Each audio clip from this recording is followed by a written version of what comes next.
Hi everybody, we're going to take a look at Course 3. So welcome to your Course 3 Module 1 overview video. This is kind of taking place of going into depth all of Course 3 in our usual in-resident session for Module 1. So I hope I will be clear as we go over the syllabus, but again, if you have any questions, feel free to email me. I'm going to be wrapping up your Course 2 grades this week, so I will be updating your Module 10 attendance for Course 2, your shadow experience, and for some of these who had some last-minute late work, I will be grading that. And then what I'll do this course is I'll put together all of your level of achievement reports and submit those to Sari. So moving on, and Course 3, just a quick reminder that GAGC is coming up. You're probably going to have that in every module of your video until March, just saying. Let's look at the Course 3 syllabus. Now, in general, the kind of reading and rhythm for Course 3 is going to be just slightly different than what it has been. Your reading is going to directly relate to the strategies that you can adapt for your classroom, and I'm going to emphasize adapting. Some of these things are not going to be directly transferable, and nor are they meant to be directly transferable, but it's kind of trying to give you the foundation of some of those strategies so that you can adapt them for your content area in your classroom. I mean, you're the only one who knows your students and knows your content area. And so I'm kind of trying to act as more of a consultant or a coach, so to say, rather than telling you exactly what you need to do. Some of the assignments from our poll from our class last night, some of the assignments are going to be completed in our in-residence session. So it's going to be really important that you're present during those in-residence sessions, especially Module 5 and Module 7. And I guess Module 10, you'll have a presentation, and I'll go over that in a moment. But you need to complete all your readings prior to coming to class. I might refresh your memory on some of the stuff that you read, but the more of the reading that you've done, the more quickly you'll likely be able to complete those assignments. I'll be updating your grades sheet soon, so there'll be a third tab in there for Course 3. And then let's take a look at the Course 3 syllabus. So our website is updated, and you will find the link to the course syllabus right here under General Resources. I already have mine pulled up, so I'm going to kind of zoom in so we can take a look at it. I'll put my face up here. All right, so course description, just in general, methods and materials for teaching the gifted, and mostly what we're looking at are strategies that you're going to be using in your classroom. I've listed the textbooks that you'll need here, the teaching tools you had in Course 2, the Davidson Room text you had in Course 1. So the only new one, if you didn't order it sooner, is the Teaching Gifted Kids.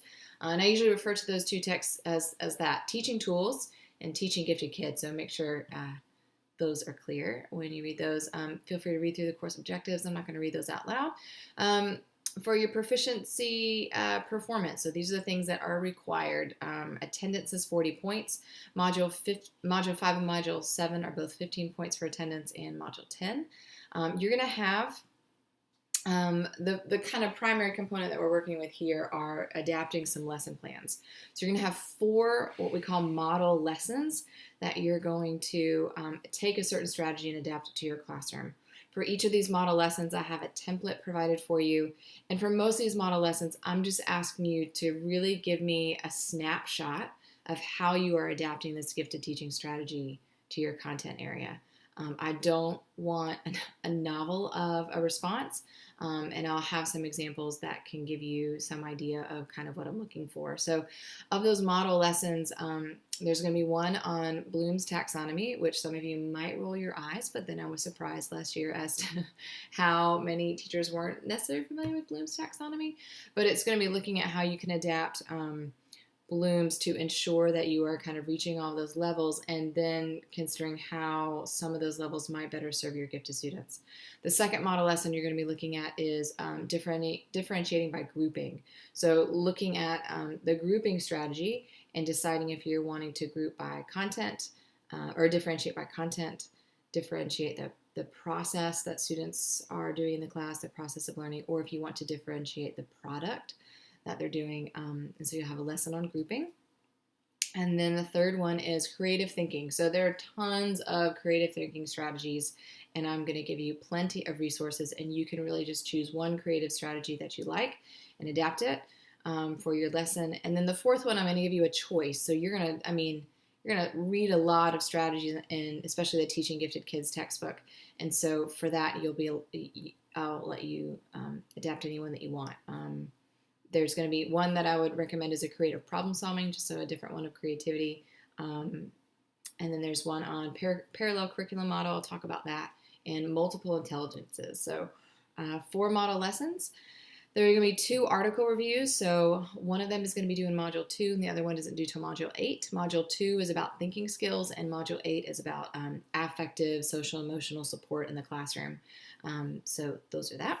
The curriculum compactor. So we mentioned a little bit in class when we were reviewing that mock eligibility meeting about curriculum compacting. So this is a tool that is fantastic.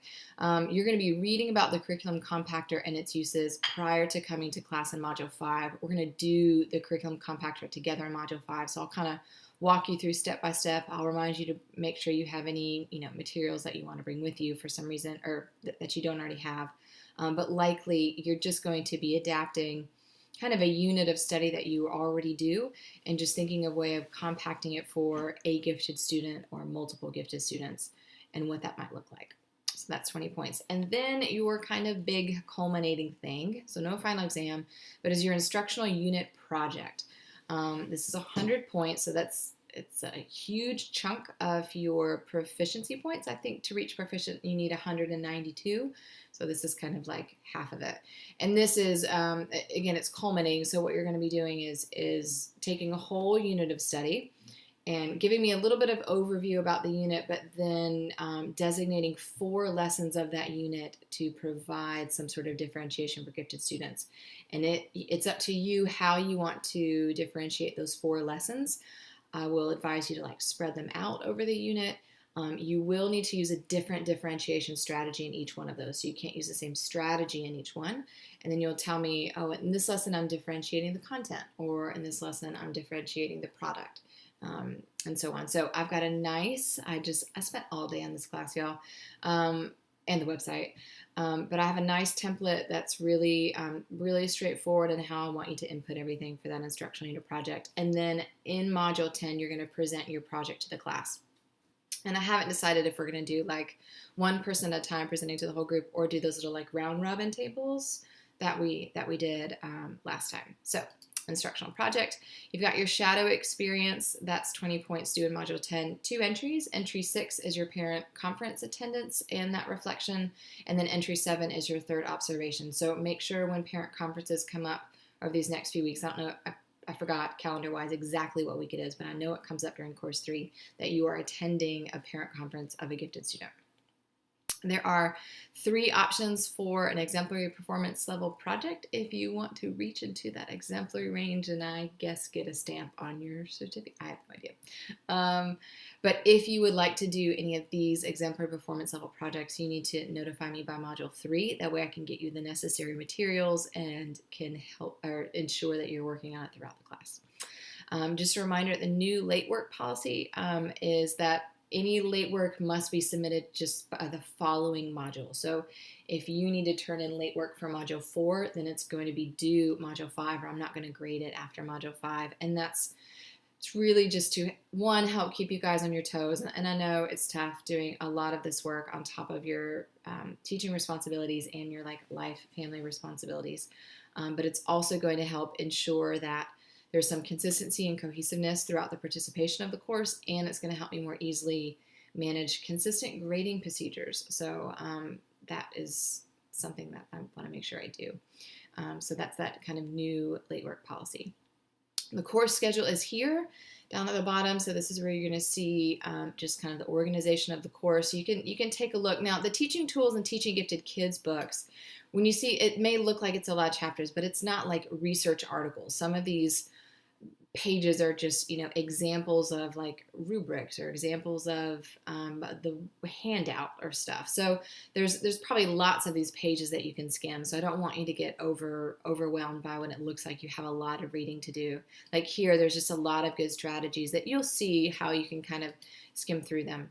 What's highlighted in yellow are the assignments that are due. So you'll see in Module 3, there's nothing due. But in Module 4, you have 2 of your lesson plans due. These are, again, snapshots of your lesson. And I did that just to give you a little bit, kind of bulk up the reading on one week, and then the next week there's a little bit of reading. This is on a curriculum compactor, which we'll do in Module 5, and then doing just kind of more of a work week, so like a reading week, work week, and that kind of rhythm. And then in Module 5, we'll do a lot in Module 5.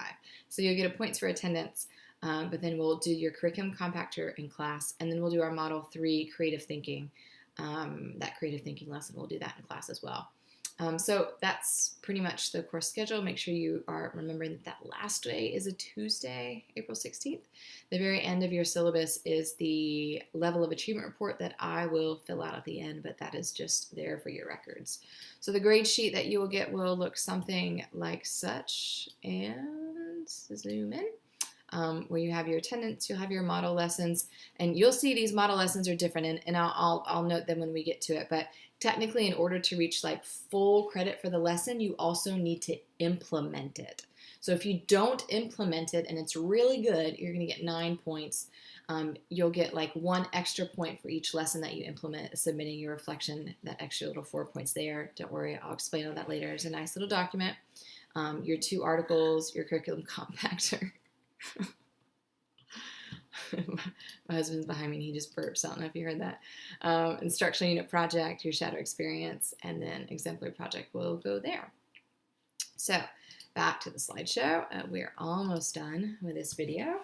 So hopefully, I know I breezed through that syllabus, but you guys can read. Let me know if you have any questions. And of course, each module overview video will walk you through the content. So for Module 1, I do need you to do something. It's a very short something, but I felt like it will help space out some of these readings, and it's a nice one to get started with. You're going to have 2 short readings. These are almost like blog posts. They're not articles. One is by Jim Delisle, Differentiation Doesn't Work. And shortly after, later that month, there was a quick rebuttal by Carolyn Tomlinson saying that differentiation does, in fact, work. So it was kind of comical to see some heated, not really, arguments about differentiation in the field of gifted. That's what we nerd out about. And then I'm just asking you to provide a comment on the Padlet link with your reflection or your reaction to those readings. And that is all there on the website for you. So if you can, try to get this done by February 4th at midnight. Again, review the syllabus, breeze through these quick little blog post readings, and post your comment for your participation for Module 1. That's it. Reminder that our next in-residence session is Monday, March 5th. That's Module 5. Have a great rest of your week. I will see you guys in March, so I hope you have a wonderful February. And that's it.